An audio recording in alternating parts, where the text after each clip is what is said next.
you really want to get that big buck, you can't give up. You have to believe, you have to keep going. I'd worked for years, for decades, trying to get a chance at that buck of a lifetime, and I got the opportunity and I blew it, and I was just crushed. You wonder how long it's going to take to get another chance. And I get him in the scope, and I'm just ready to squeeze the trigger, and he dipped off the back of the hill, and he was gone. Frustration doesn't even begin to describe how I feel. Cross paths with that guy one more time. One more time I will.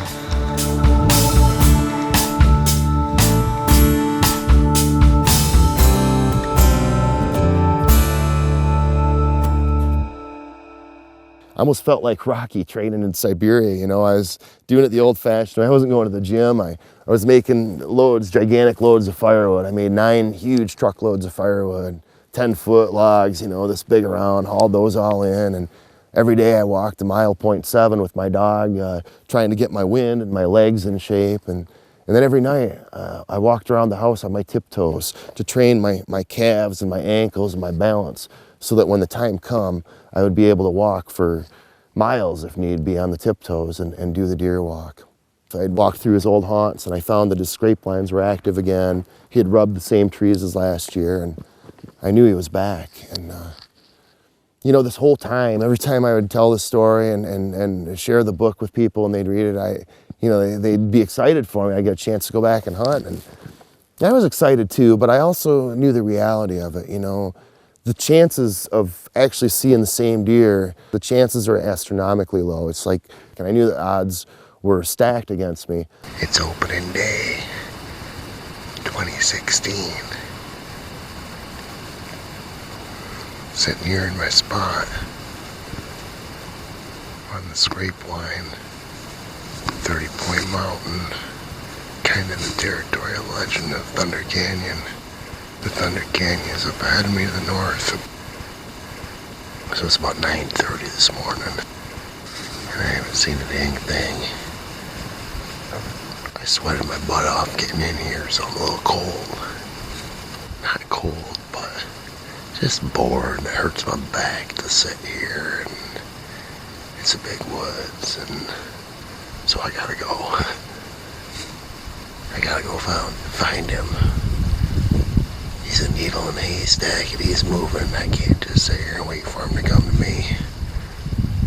The wind is picking up out of the south, so I'm gonna loop around and hunt into the wind for the afternoon on up the creek. See if I can find him. I believed I'd have another run-in with that guy. I'd cross paths with him again. I didn't know how it would turn out, especially based on last year's experiences, but I learned from last year. And I really believed in my heart that I would cross paths with him again, and I believed too that if I did, I would be ready this time.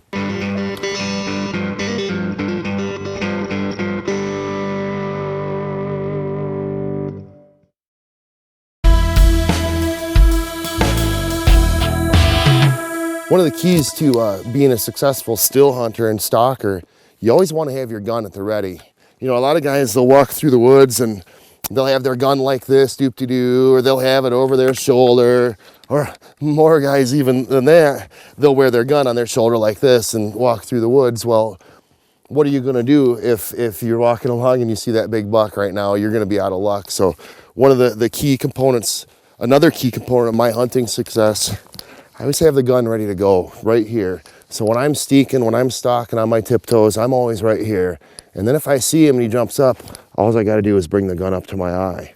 That's really important to always be ready, because you gotta expect the unexpected. It seems like those big bucks, a lot of time, they show up when you very least expect it. So critically, and I've learned the hard way, if you're not ready, you're not gonna get a good result. So you really have to always be prepared and have that gun ready to go there for a moment's notice. Well, I went the first day and I set on his scrape line. I got in at 6:30 and I set till 10 and saw nothing, not a single deer. So I decided midday I'd sneak a little further back in the woods and check another area of his scrape line, and got back in there, and sure enough, he had hit that area too. And I sat there till dark, and again, didn't see anything. Well, on the way in, I had jumped a deer close to the truck, and didn't think anything of it on the way in the morning, of course. On the way back to the truck at night, I was 3-4 miles back in. It took me an hour and a half to get back to the truck, and when I got back to the truck, within 100 yards of the truck, I jumped a bunch of deer. And man, it sounded like there was a really big deer in there. It sounded like a giant deer. In fact, I'd swear I could hear antlers hitting trees as the deer ran away. It almost sounded like a moose ran away. So I thought about that, and I thought, doggone it, you know, I had a whole year to plan and prepare and think about this, and I go out the first day and I get nothing but a goose egg, you know, and son of a gun, this is gonna be another long, tough year. But it is what it is, and that's what I accept. That's the challenge you face up here. Went home that night and told the wife the story, and I told her, you know, I can't understand. Those deer had no reason to be right there by the truck, unless they had a reason to be there. And I got to thinking about that. I thought, well, maybe somebody's got a bait pile in there, but I didn't think that, because I hunt. I try to get as far away from other people as I possibly can. If I see other people hunting an area, I go somewhere else. So I didn't think it was a bait pile, and then I thought, well, what other reason would they have to be there? Maybe there was a hot doe in there. And if there was a hot doe in there, maybe there's bucks in there. And if they were in there in the morning, they're in there at night, maybe they'd be there the next morning. I didn't know where I was gonna go the next morning. I hunt, you know, like I say, 1,000 square miles. I've got hundreds of spots I could go. And so I was gonna go a different place, but on the way in there, I was just thinking about it, and it was eating at me. Why are they there? I gotta find out. So I decided I would sneak back in there, and I'd wait until midday, and then I'd try to go in the area where I jumped them from and just see maybe why they're in there. And so I was thinking maybe they're still in there for the morning. So I got in early. I got to the parking spot about 6:30. I knew it was a drippy morning. It was calm. There was a full moon in front of me, clear, and it'd be getting light behind me. And I knew that if they were still in there, I knew they would hear me approaching and trying to get to the spot. I was gonna go to a spot where they had a scrape line, you know, maybe 3/4 of a mile back in off the road. And I knew they'd hear me getting in no matter what. And so I knew the only way that I'd have a chance is on the way in, if they heard me, if they would think it was a deer. And so I instantly, well, when I got out of the truck, I eased the door shut real quiet. And from the first step, I was on my tiptoes. And I did the tiptoe walk. I'd go about 70 yards at a time, and I would stop and rest, and another 70 yards. My heels never touched the ground on the way in.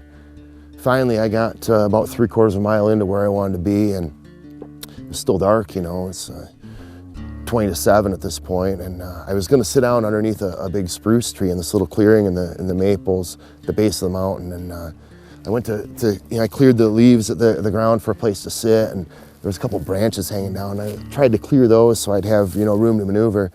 And I broke one and crack super loud, and I broke another one, crack. And I thought, boy, this will never do too much noise.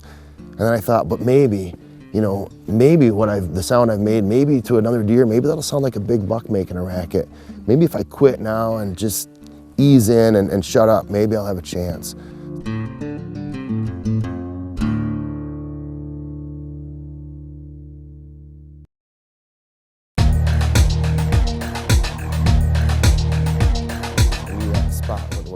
I snuck 10 yards further to the west and found a big maple tree and cleared the leaves at the base and sat right down at the base of the tree, Indian style. It's about 5:45 now. And so I'm sitting there, and it's dark, and the moon is in front of me, the super moon waning, and it's just dawn is just starting to fill the sky behind me. And I'm listening, and I can hear drips in the distance, you know, 100 yards away. And every time I'd hear a drip, my ears would kind of radar and focus on the drip. And I heard an owl hoot in the distance, and I thought, well, that's a neat thing to hear. And I heard a duck quack in the distance, something you don't normally hear during deer season. Well, that's a neat thing to hear. Now it's getting on 7 o'clock, and pretty soon to the southwest of me, I hear what sounds like birch bark rustling down there. I thought, oh, that's interesting. I listen. Pretty soon I hear, shh, shh, shh. Sounds like an animal moving 150 yards southwest. And for sure I heard a deer coming. I got my gun ready. So, shh, shh, shh. I can hear him coming closer. And so I get ready. I'm sitting on my butt. My gun is in my hands. And shh, shh, shh. And he's coming. And I can hear him coming. And he sounds like a big buck would sound. At 50 yards, I can see movement in the maples, and I get the gun ready. And at 40 yards, I can see the shape of a deer, and it's for sure a deer, a single deer. Here he comes, he's quartering towards me. And at 35 yards, he goes through an opening, and I can see the shape, it's a big deer. And between the morning dawn and the super moon, I could see, and it looked like a ghost, it looked like a giant buck.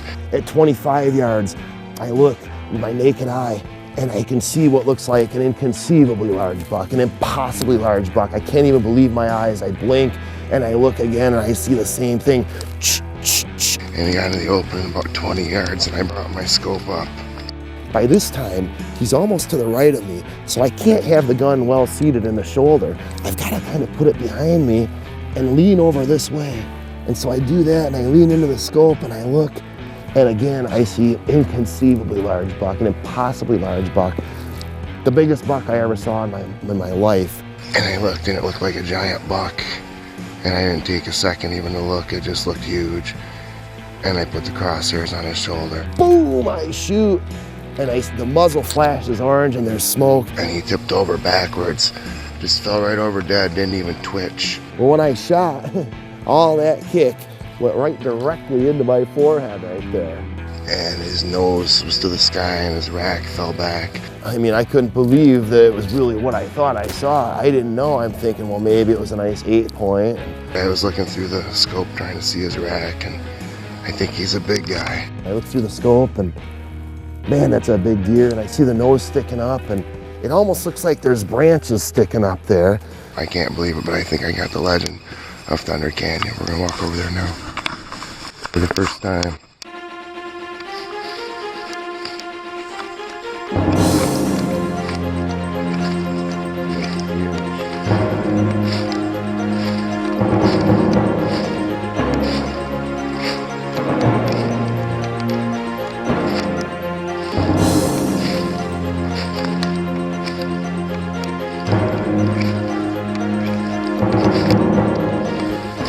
Big deer, look at that big wide rack. It's the legend of Thunder Canyon. It's him.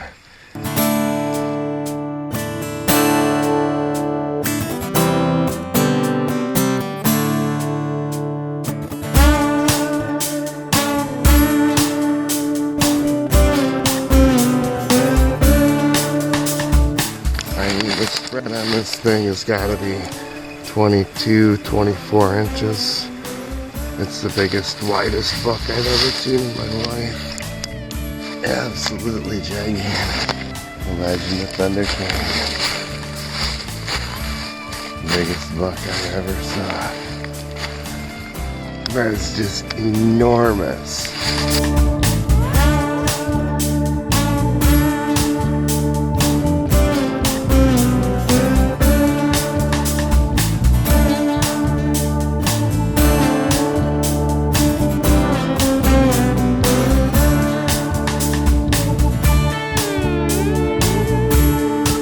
Can't believe it. It's got to be 22 inches wide. That's the biggest, beautiful buck I've ever seen in my life. I can't even believe it. It's a legend of Thunder Canyon. It's been years in the making and finally did it.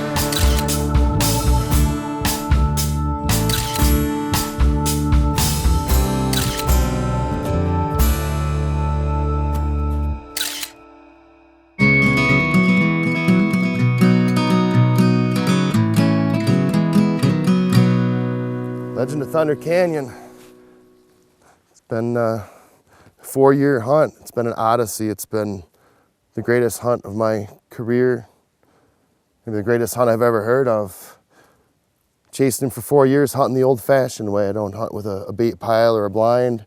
I hunt, I stalk, and I track, and I sneak, and do it the old-fashioned way. I don't have a quad, and I do it all on foot, and this is what can happen if you really believe. If you really believe and if you focus in and spend a lot of days suffering and freezing your butt off and seeing nothing. But if you really believe, this is the kind of thing that can happen.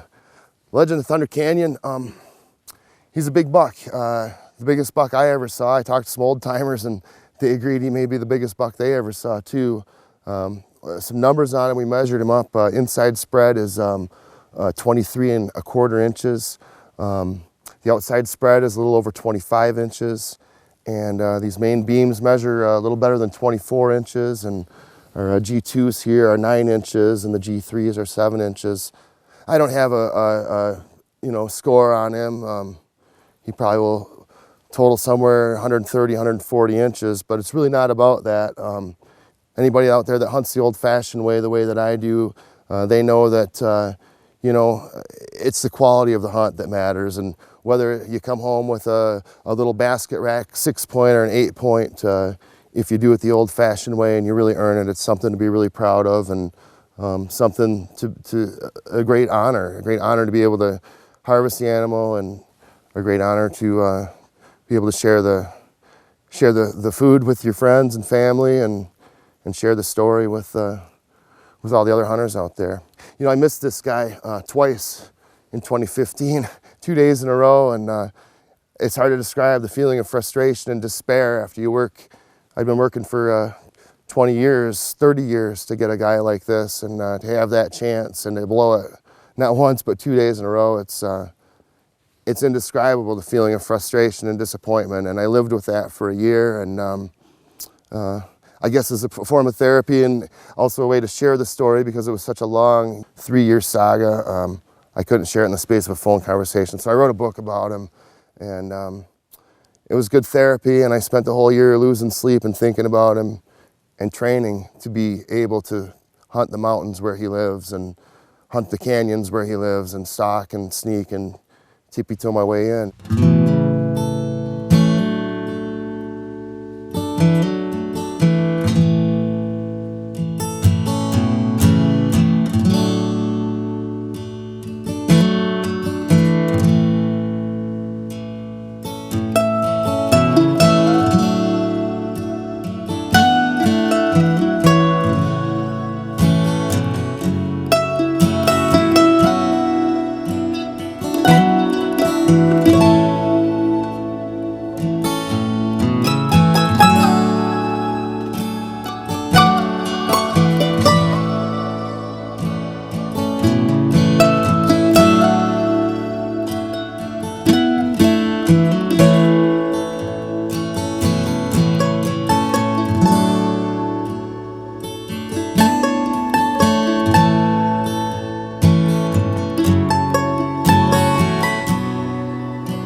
Hopefully the lessons that he taught me, hopefully I can share with the people, and hopefully others can learn from my mistakes and my successes, and hopefully people can learn and go out and have an adventure like this of their own, and make their own dreams come true. If you really believe and you really work and put every ounce of your heart and soul into it, it can happen. And to actually be in the right place at the right time, to have him come by me 20 yards away, I'd say I'm a pretty lucky guy.